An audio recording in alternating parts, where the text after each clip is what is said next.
welcome Tyler Cowan from George Mason University and Alex Tabarrok from George Mason University. The floor is yours. That's a great video, Alex, but there was something in it I noticed that maybe not everyone did. Could you tell us what that was? Sure.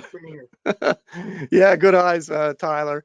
So the scientist in the video, that's not stock footage. That is my wife.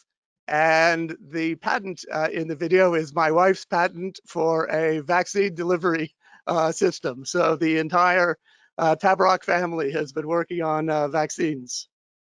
Why'd she marry you, I guess, is my first question. But that aside, let's talk a little about your work with Michael Kremer on vaccine policy. Now, in a typical advanced market commitment, right, the government promises to pay a specific price for a very particular kind of vaccine that only meets certain requirements. But you're going around out there talking to governments, talking to the World Bank, telling them to do something different. What are the economics of the advice you are giving right now? Yeah, that's right. So we initially thought about a typical advanced market commitment, which is a kind of a pull funding. You set up the price and let firms come to you. But we quickly realized that in this circumstances, there are some advantages to push funding. So for example, suppose that there are two firms, two vaccine manufacturers. One of them has kind of a risky technology. It's got like a 5% chance of success. The other one has a 20% chance of success. And suppose that for each of these firms, they could invest in capacity at, say, $4 a dose. That is, they could build a factory capable of producing, let's say, 100 million doses in a year for $400 million. Okay. Now, if we want to incentivize these firms with a price, with pull funding, if you want to incentivize the firm which has a 20% chance of success, you need to pay them $20. Right? You need to pay them $20 times 20% chance is a $4 price to invest in the capacity. That'll get them to invest in the capacity. On the other hand, for the firm with a 5% chance of success, you need a price of $80. It takes a lot of pull to pull the marginal firm into the market. Now, here's the kicker. Suppose that the government doesn't know which firm is which is the 20% and which is the 5%. In that case, it has to pay both firms $80 to get them both into the market. And our calculations are that you actually do want to do that. You want to get that marginal firm into the market because the value of a vaccine right now is so high, we're losing so much in GDP, that you really want lots of shots on goal, even when those shots have a low probability. So you're saying we don't know which of these vaccines is going to work? Exactly. And so if you want to pull them, it's very expensive. If you want to just pay for capacity, you can save, it's much cheaper. And the other reason why it's better to do kind of push funding in this case is that when you're typically talking about an advanced market commitment, this pull funding, it's like a prize. You don't know exactly what you want. And that has a benefit that you open it up to the market. Lots of people can try and solve the longitude prize or something like that. But in this case, what we want is pretty specific. We just want to go to the firms and say, build another line just like the one you have, okay? Build a second line, and you can do that. We have the information to do that. So for both of these reasons, we think the push funding is more acceptable right now.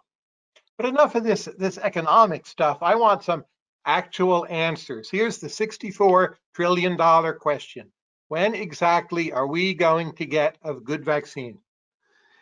Yeah, so I'm a little bit more optimistic than most. I think there's, let's say, a 40% chance that we will have an emergency use authorization in November in the United States. What people don't realize is that the firms are storing vaccine right now. There are millions of doses right now in storage. And Trump has done a lot of things which are wrong, but the one thing he has done right is Operation Warp Speed. We are primed to get those doses out to healthcare providers. So I think there will be enough, maybe this year, for healthcare providers, and early next year, much wider in the United States. Now, we still need a lot of investment in capacity because the world as a whole, we're looking at, we're going to need like 12 billion doses. So The United States will do okay, but we need to get it out to the rest of the world as well. So maybe we'll have the wisdom to pay people to take those vaccines. We're in our 5th edition now, but do you remember as early as the 1st edition, we actually talked about incentivizing people to get vaccines because of the positive externality? Yeah, that's exactly right. That was in the 1st edition. I think actually our main problem, however, is not going to be excess supply. So we're not going to have to pay people, but the main problem is going to be a shortage. So I think we really do need more capacity. But Tyler, let me ask you some questions because you have also been very active in the fight against COVID. You have raised something like, I think, $25 million in COVID. $43 million now. 43, okay. $43 million. And not only have you raised the money, but like in the movie, Brewster's Millions, Tyler's Millions, you've actually also spent the money in record time. What have you been spending on? What do you think has been working, and what are you excited about? I've been running a project called Fast Grants. And the basic theory behind Fast Grants is that institutions are sticky.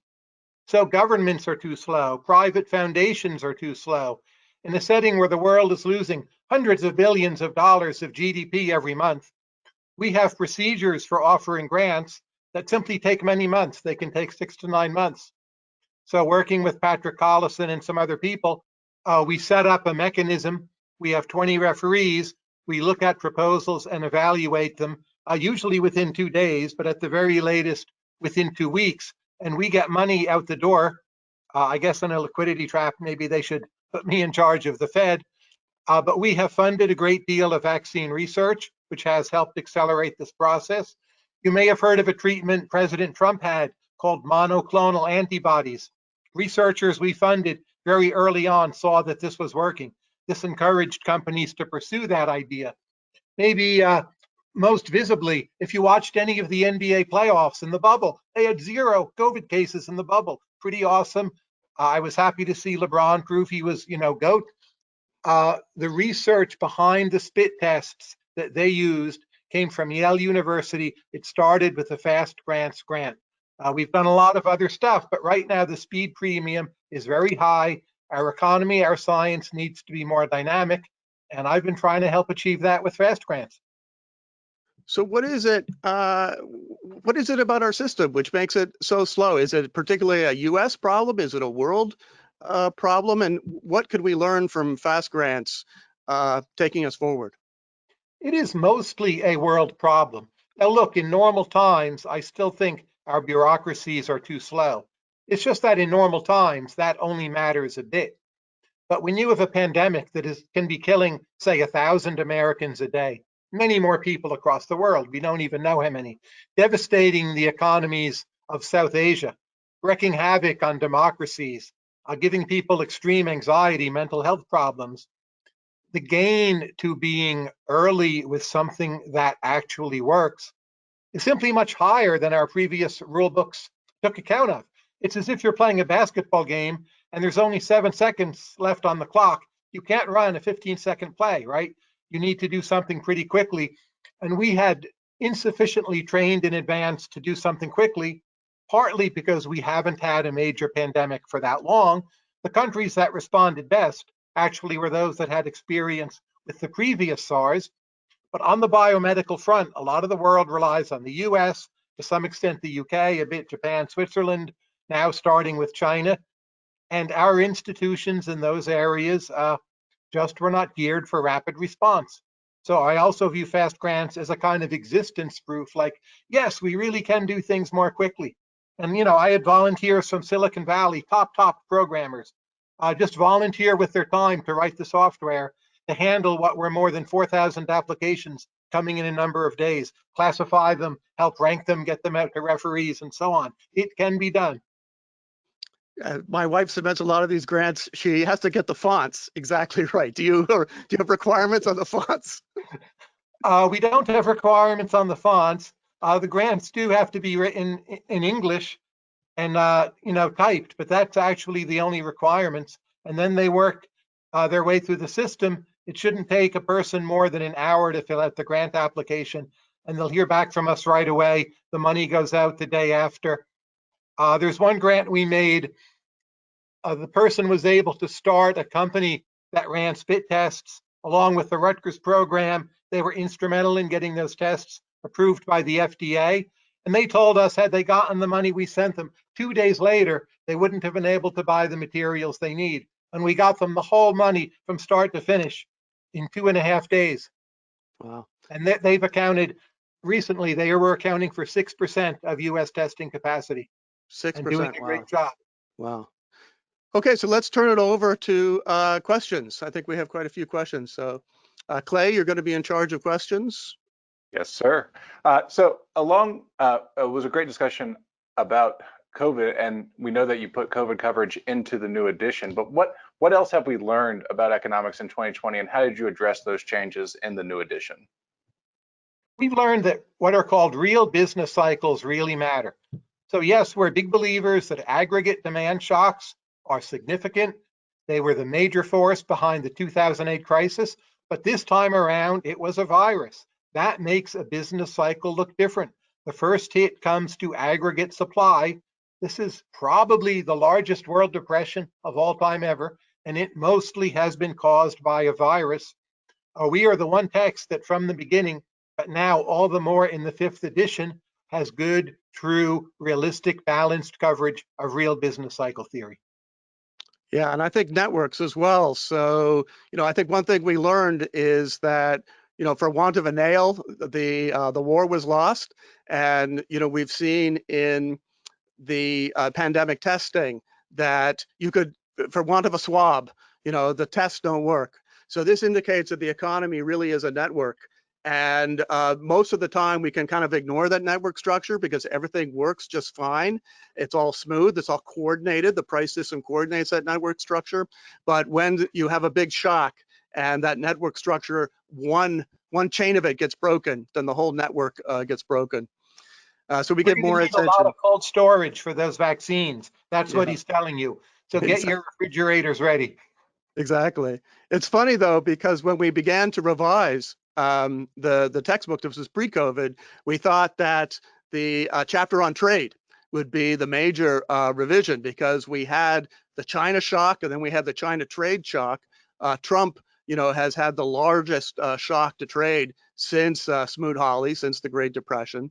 And that has created a whole bunch of really excellent empirical work, which looks at first how the China shock spread throughout the US economy, and then how the second China shock, the trade war, how that spread throughout the US economy. And you can actually see Hecker-Shirolin in practice.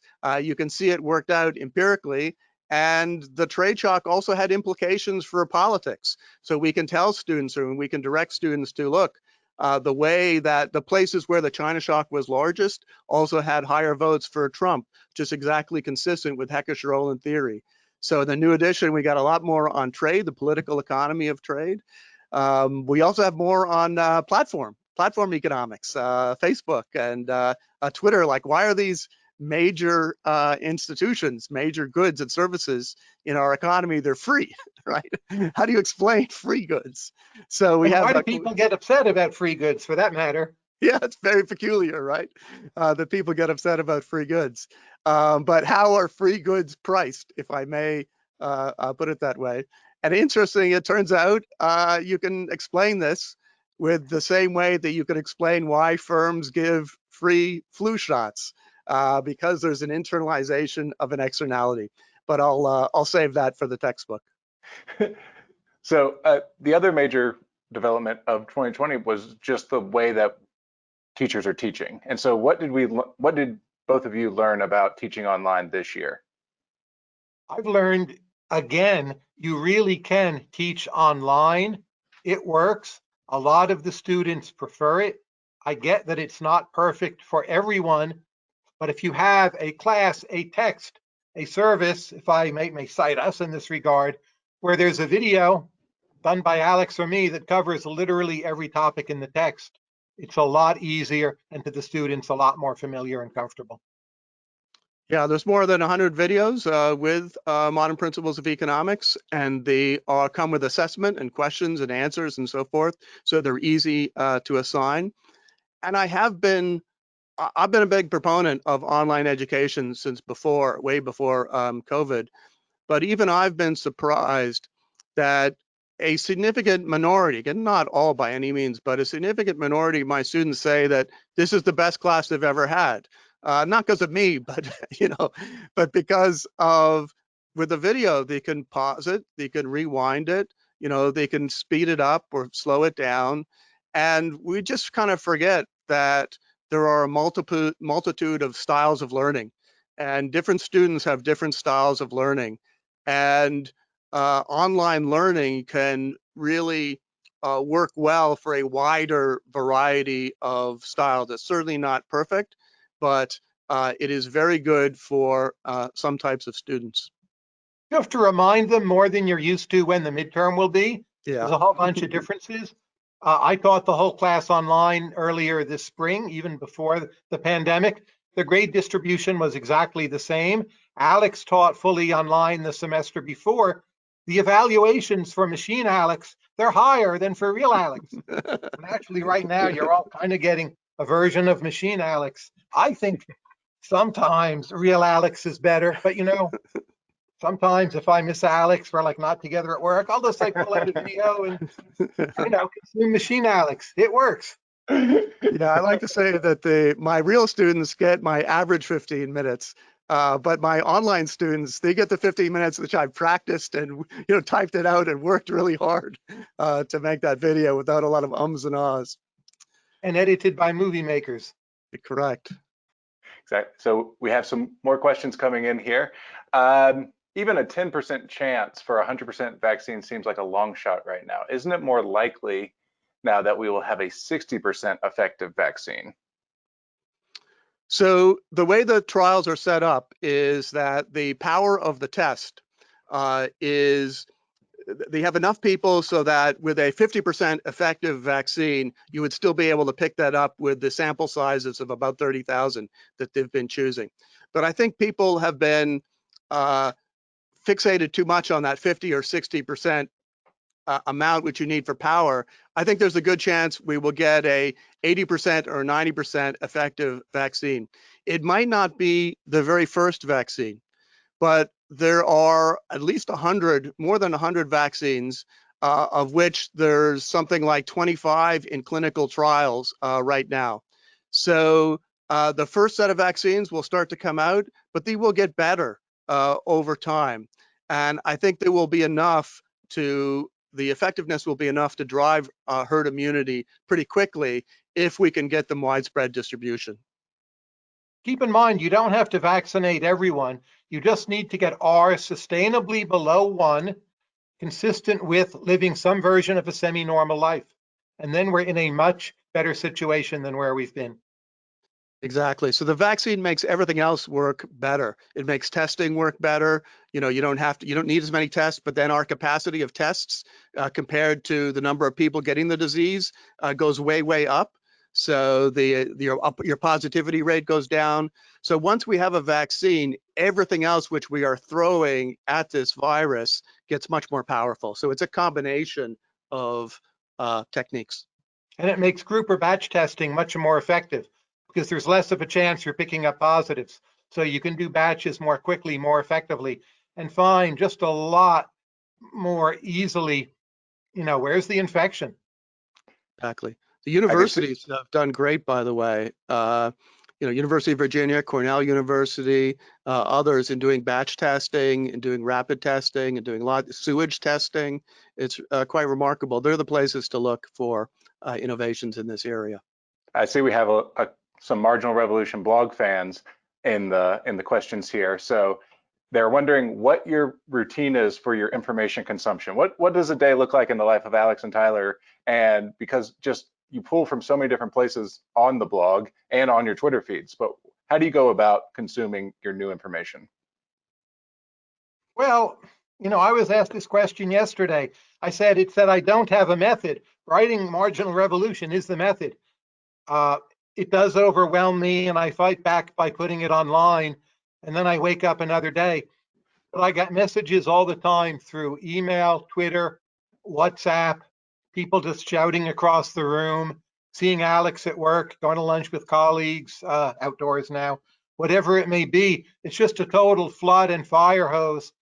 And I just say, you know, all the more bring it on. And at the end of the day, surrender. And some of it's up on the blog.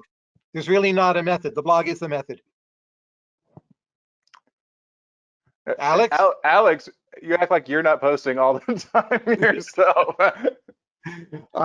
Tyler, you know, I think New York Times, Washington Post, FT every morning. Am I right? Sure, And Wall Street Twitter. Journal. Yeah, so you see, yeah, so I feel very fortunate. When I see something in the news that I know something about, I could write about it. I feel fortunate not to have to feed the blog because Tyler is such a unique creator of content and an infovore. So I feel the Scottie Pippen to Tyler's MJ. Wow, we got GOAT in this conversation and we got MJ. So we'll have that debate another day if he's the LeBron to your AD or what. But thank you both so much for joining us for this extremely interesting conversation about this historic moment that we're living through. Thank you so much. Great talking to you all. Thank you all. Take care. Feel free to email us, everyone. Bye.